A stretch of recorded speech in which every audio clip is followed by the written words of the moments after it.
can a man hold a woman accountable for leaving in a marriage? First of all, when it comes to marriages and it comes to relationships, I really, what I dislike is, there's two parts to this. There's two parts to this question that I have to address. Number one, when you talk about marriages and things like that, every relationship takes two.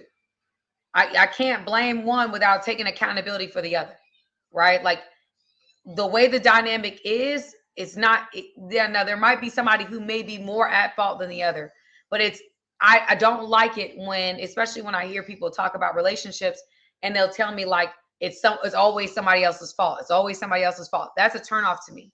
Because in every relationship, no matter who's at fault, like I can go back and say this person did this or this person did that. How did I show up in that relationship? What did I do? What did I say? Because you can't control another person. You can't control what other people do. You can't control what other people say. You can't control how people go about their effort. You can't control nobody but you. So when a relationship ends and all I do is focus on how the other person shows up, I've now put myself in a position where I'm a victim in my own life. I'm the victim in my story. Like, you have to be able, like, in my relationships, I have been done wrong. But I can't look at that, because there's been situations where I've done wrong. Right? It's a two-way street. It doesn't help me grow if I'm always focusing on what somebody else did. I got to focus on how I improve, how I show up better next time. So even the question in that is like, how do you hold a woman accountable? How do you hold you accountable? What happens to that degree? Because we all play a role. We all play a role in relationships. It's not just one person. We all play a role. So we can't just say this person, oh, they did it. Now, they might have done some things. I'm not saying that they didn't. However, we have to take a holistic approach. If you come to me and you say to me, hey, I got a headache, but I don't ask you no other questions. Do you have a fever? Does your stomach hurt? Have you been around anybody with COVID? Blah, blah, blah. I'm only taking into account the symptom.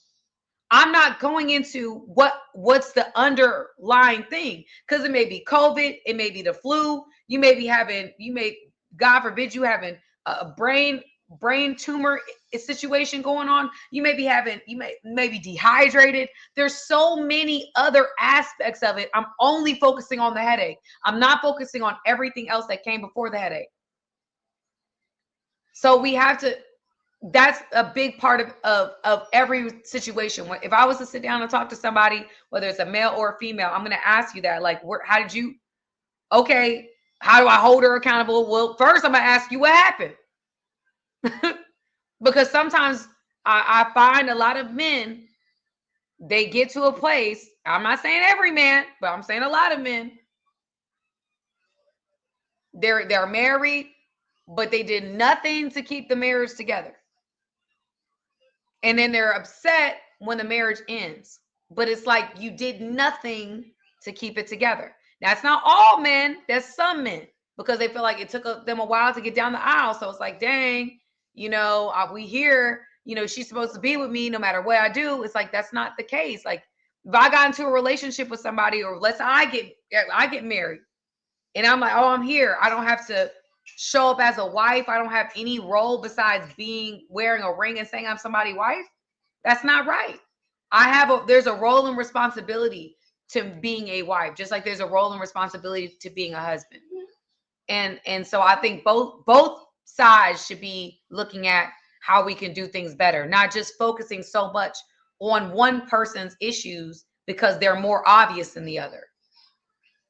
Does that make sense?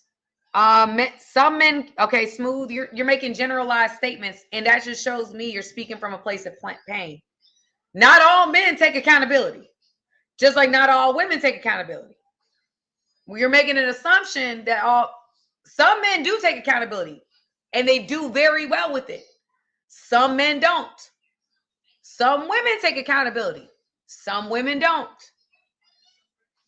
Accountability is a mark of an ego, a mature ego.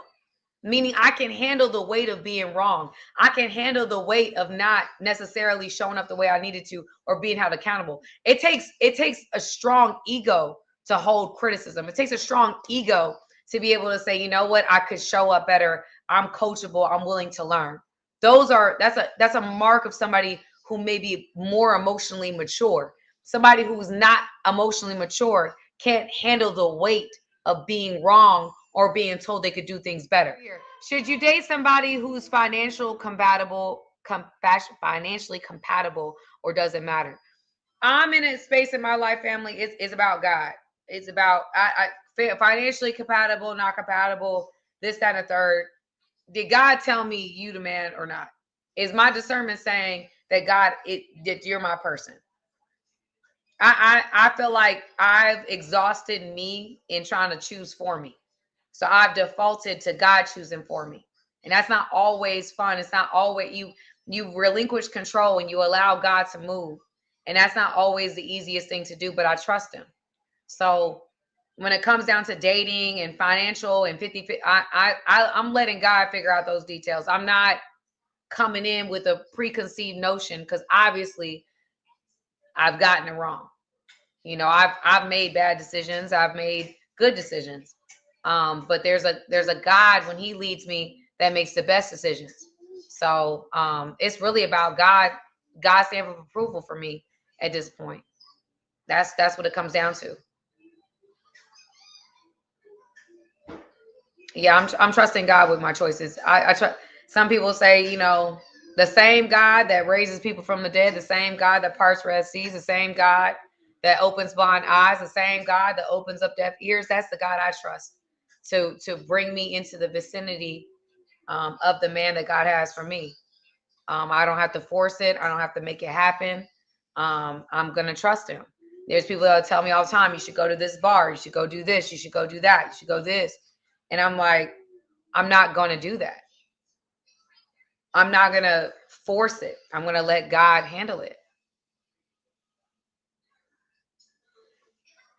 Yeah. Um, Samantha, how do you know God is talking to you? To be honest with you, it's been a process of trial and error. When it came down to me learning God's voice to me, it took me walking out on things I felt like God was speaking to me. So I started doing those things, and when it started bringing about a God result, I started knowing it was God. So when I started feeling a prompting to tell somebody something, and that was exactly what they needed to hear, I knew God was speaking to me. Or there was a certain amount of money that God told me to give to somebody, and that was what they needed to get their bills paid. I knew that was God speaking to me. When God told me to step out on faith and say, hey, don't pay this, wait on me, and I waited and the money came, I knew that was God speaking to me. So it took a period of me walking in faith and learning the voice of God for me. You can't learn it, or you can't really understand it until you actually walk it out. Faith without works is dead. So it took me having to step out on faith. And then I also had to determine, like, okay, would I tell me this? Would the enemy tell me this? Like, would I tell me not to do this? Or would the enemy tell me not to do this? So I had to come back to a place of like, what voice is speaking to me, and learning that, and becoming aware of that, because the enemy is going to pressure you. Like today, I had a moment, y'all, ain't gonna lie. I mean, literally, I felt like somebody said something to me, and well intentioned, of course, but it just really hit me in a way that like discouraged me. That made me say, you know what, forget, this, just it just had me in the space, and I admittedly have been in a lot of I've struggled a lot. I've had a lot of hardship in this time. And there's times where it's easy to give up. There'll be good things and bad things, good things and bad things. And it's tough, man. It's not an easy walk. I felt like crashing out. I sure did. But it was like I had in that moment, I'm so deep in with God. I'm such in the deep end. I'm like, I called a friend. I called somebody that I needed to get me back in space, to get me back in the right head space, so that I don't walk away, because I don't want to walk away. I don't want to leave God. I love God. I don't want to leave him, even when it's hard and I don't understand. And I'm looking at the time frames and I'm looking what he's telling me, and it seems impossible. I'm not leaving him. I'm not going nowhere. And so that's where I'm at right now. Like, and it's tough sometimes, because you don't, it's me and my baby girl, and you're going through it, but like, I'm like, God, I trust you. Like, I'm going to fight for this. I'm fighting for you. I'm fighting for you. I'm fighting for my faith. I'm fighting. I don't want to go nowhere else. I love it here. And it's tough times, y'all. It's tough times. It's not easy. Faith, the fight for faith is a walk. But I know preparing me for something greater than this. I know that God is preparing me for my next, for what's coming. And I have to have this level of faith to believe for my spouse. This level of faith to believe for whatever God is bringing to me in my next season. Like, I've got to be aligned. I've got to be in the right headspace, because I like, y'all, I'm telling you, the way that I see God moving in my life right now and what he's bringing me to, it's trial and tribulation. But the fact that I have such a connection with my creator and I've experienced so much, I'm like, I'm locked in. I can't go nowhere. I'm not willing to leave. I'm not willing to go. I'm just not willing. I'm not willing.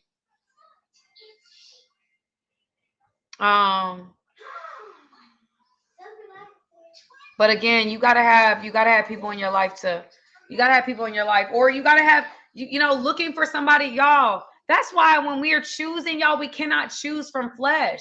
We cannot choose from worldly standards. Like, you cannot choose from worldly standards a spouse. That's why I gotta trust God on it. Because I only see me today. God sees me the end from the beginning. He sees me 20, 50, 80 years from now. He sees me there. And so with that being said, like, I need a spouse that can speak to my season now, and I can speak to his season now and future. It's got to be, I have to find a spouse that's gonna, or not, I don't have to find him. God is going to bring that spouse into the vicinity. And he who finds a wife finds a good thing. Hey guys, thank you for watching this video. I appreciate you guys. Go ahead, hit the subscribe button, y'all. Let's not just be every once in a while. Let's become family, okay? Friends that are family, okay? Join my family today.